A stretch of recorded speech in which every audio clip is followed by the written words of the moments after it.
A la pandemia del SARS-CoV-2, que sigue causando estragos en los sistemas sanitarios de todo el mundo, se suma otra pandemia silenciosa: la resistencia antimicrobiana, que se ha visto acelerada debido al uso inadecuado y desproporcionado de antibióticos durante la propagación de la COVID-19 por el planeta.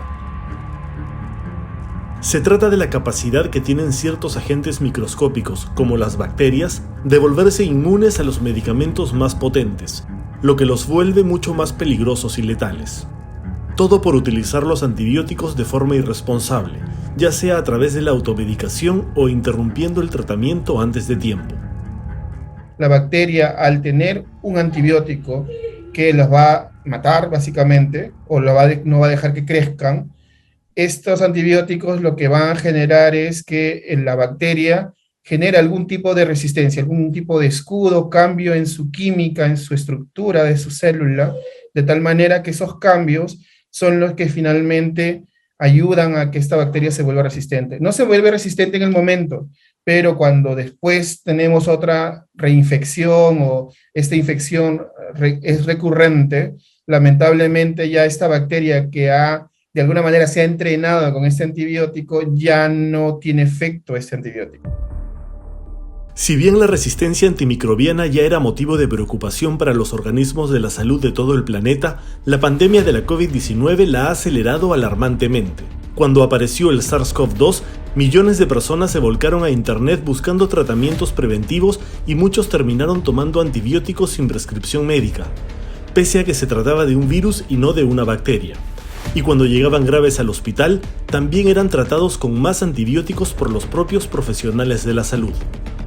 Prácticamente todos los pacientes que llegaban a un hospital, a una unidad de cuidados intensivos, iban a recibir tratamiento antimicrobiano, tratamiento antibiótico, aunque no tuvieran una infección bacteriana que justificara ese tratamiento. Pero era una conducta clínica normal, porque los médicos, las médicas, utilizaban el arsenal terapéutico que ellos tenían para estos pacientes tan graves.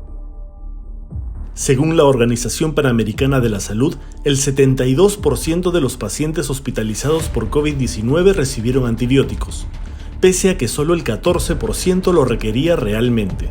Y cuando el paciente requería ser intubado, era presa fácil de las bacterias intrahospitalarias, que ya son multidrogoresistentes, es decir, inmunes a todos los antibióticos disponibles.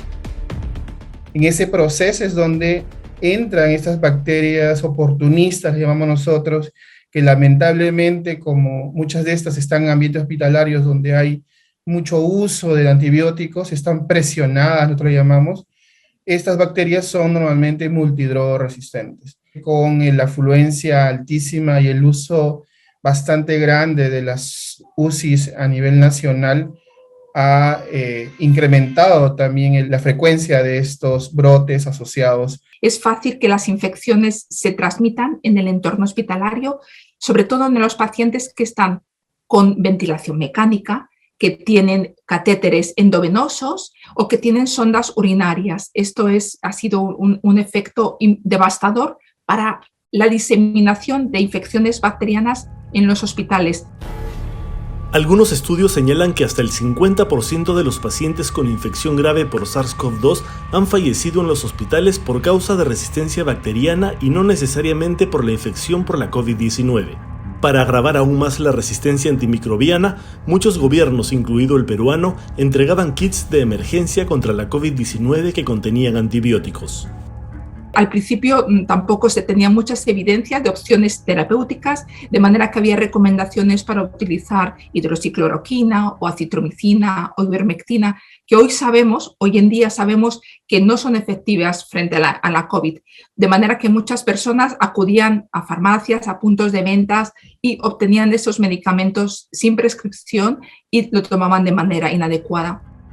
El uso indiscriminado de antibióticos en todo el mundo, sobre todo durante el primer año de la pandemia, ha acelerado la resistencia antimicrobiana al punto de que cada vez más antibióticos que hasta hace pocos años eran efectivos para combatir las infecciones más comunes, actualmente no surten ningún efecto.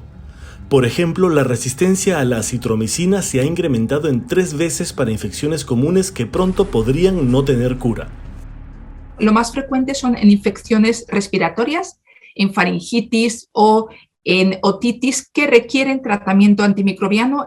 El patógeno más frecuente, uno de los más frecuentes, es el neumococo. Los antibióticos que servían hace unos años para tratar este tipo de infecciones van a quedar inservibles si no se pone unas medidas importantes de control del uso de antimicrobianos. Lo estamos viendo. Eso lamentablemente ya estamos usando estos antibióticos de reserva y en muchos de los casos ya tenemos ya bacterias que son resistentes también a esos antibióticos de reserva. Entonces, como tú bien lo dices, ya no tenemos antibióticos, se nos están agotando, como decimos nosotros en el argot de la salud, se nos están agotando las balas, ¿no? Ya no tenemos ya armamentos contra que luchar contra este enemigo silencioso que es la resistencia a las antimicrobianas. La Organización Mundial de la Salud estima que cada año fallecen alrededor de 700.000 personas en el mundo a causa de enfermedades farmacoresistentes, y que para el 2050 este problema de salud pública podría llegar a generar 10 millones de decesos al año, convirtiéndola en la principal causa de muerte global, desplazando al cáncer. Una proyección que, dada la aceleración de la resistencia antimicrobiana por la pandemia de COVID-19, hoy parece optimista. A no automedicarse y terminar los tratamientos con antibióticos, hoy se suma a otra recomendación. Vacúnense, utilicen la vacuna. No solamente la de la COVID, la vacuna de la influenza también tiene un efecto importante en prevenir la resistencia a los antimicrobianos. Si ustedes se vacunan, no van a tener ese riesgo de tener infecciones respiratorias y no van a consumir antimicrobianos de manera innecesaria. Cada vez más países del mundo, incluido el Perú, incluyen en su agenda de políticas públicas la lucha contra esta pandemia silenciosa, que de no tomarse medidas a tiempo, podría convertirse en un problema de salud global sin precedentes.